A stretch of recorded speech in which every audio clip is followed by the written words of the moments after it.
Assalamualaikum warahmatullahi wabarakatuh. Perkenalkan, nama saya Giska Aulia Fandi dengan NPM 2359201071.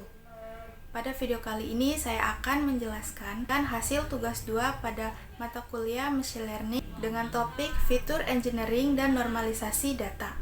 Dataset yang saya gunakan berjudul Analisis Nutrisi Makanan dan Minuman di Indonesia. Dataset ini berisi informasi tentang nilai gizi dari berbagai makanan dan minuman seperti kalori, protein, lemak, dan karbohidrat. Langsung saja, proyek ini bertujuan untuk menganalisis kandungan gizi dari berbagai bahan makanan.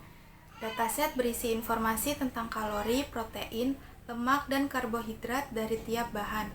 Analisis ini membantu mengetahui keseimbangan nutrisi makanan dengan menambahkan fitur baru bernama Balance Nutrisi. Langkah pertama yaitu mengimport library yang dibutuhkan, yaitu ada Pandas untuk mengelola data, NumPy untuk perhitungan numerik, Matplotlib untuk membuat visualisasi grafik, dan MinMaxScaler dari Scikit-learn untuk proses normalisasi data. Berikutnya saya melakukan upload dataset dengan format CSV. Setelah data dimuat, kita bisa lihat 5 baris pertama dari dataset untuk memastikan datanya sudah terbaca dengan benar.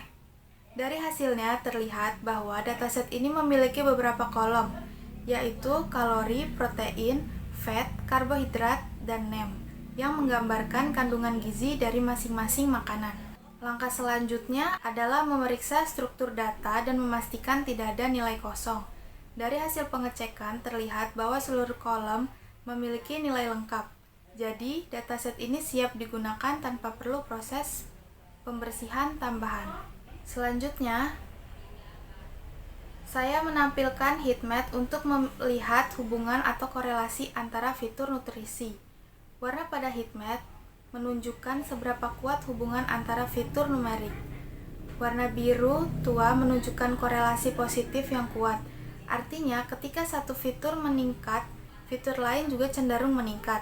Warna biru muda hingga putih menunjukkan korelasi yang lemah atau mendekati nol. Artinya, hubungan antara fitur tidak terlalu kuat. Dari hasil visualisasi terlihat bahwa fitur fat dan karbohidrat memiliki korelasi positif yang cukup tinggi dibandingkan fitur lainnya. Sementara, hubungan antara kalori dan protein cenderung lemah, yang ditunjukkan oleh warna biru muda. Secara keseluruhan, heatmap ini membantu kita memahami bagaimana hubungan antara kandungan nutrisi. Misalnya bahwa lemak dan karbohidrat sering muncul bersama dalam makanan tertentu, sedangkan kalori dan protein tidak selalu saling terkait. Lalu selanjutnya, kita masuk ke fitur engineering, yaitu proses membuat fitur baru dari data yang sudah ada. Di sini saya menambahkan kolom baru bernama Balance Nutrition, yaitu rasio keseimbangan gizi.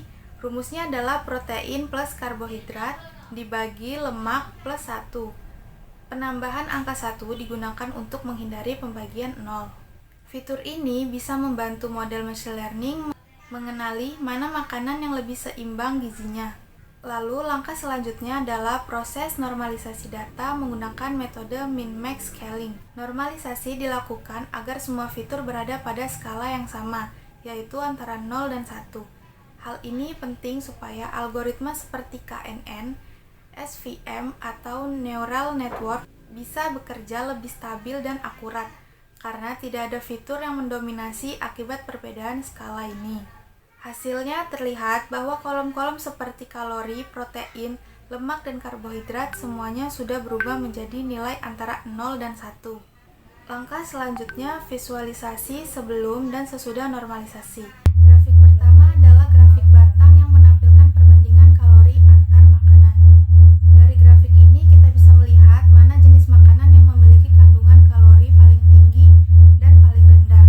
Misalnya makanan seperti daging sapi atau kacang tanah cenderung memiliki kalori yang lebih besar dibandingkan makanan seperti sayuran. Lalu grafik kedua adalah grafik garis untuk membandingkan kandungan protein dan lemak. Tujuannya adalah untuk melihat pola hubungan antara dua komponen ini.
nutrisi makanan sehat. Demikian hasil tugas kedua saya tentang fitur engineering pada data nutrisi makanan dan minuman Indonesia. Mohon maaf jika ada penyampaian yang salah. Terima kasih atas perhatiannya. Saya akhiri. Wassalamualaikum warahmatullahi wabarakatuh.